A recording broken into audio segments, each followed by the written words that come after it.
usai libur Natal dan Tahun Baru. Seluruh aparatur sipil negara ASN di lingkungan Pemkot Palembang diwajibkan masuk di hari pertama kerja. Bagi ASN yang melanggar akan mendapatkan sanksi sesuai aturan yang berlaku. Usai libur Natal dan Tahun Baru, seluruh aparatur sipil negara ASN di lingkungan pemerintah Kota Palembang melaksanakan apel pagi di halaman Benteng Kota Besar pada Senin pagi. Bagi ASN yang melanggar akan mendapatkan sanksi sesuai aturan yang berlaku. Selain itu, untuk memastikan kedisiplinan para ASN, seluruh operasi perangkat daerah, OPD, dan instansi terkait lainnya untuk mengumpulkan absen kehadiran seluruh pegawai. Wali Kota Palembang Harnojoyo mengungkapkan mengawali tahun baru 2023 ini, para pegawai ASN diminta lebih semangat pada tahun sebelumnya dan melaksanakan tugasnya dan pelayanan publik pada instansi masing-masing.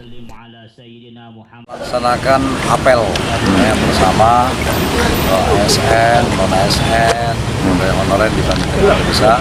Ini sangat apresiasi sampai saat ini ya.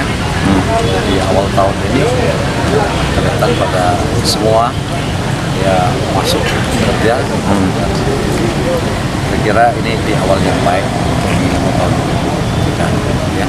Apakah masih ada ASN yang bolos, Pak? Sampai saat ini kami belum mendapat laporan. Ya.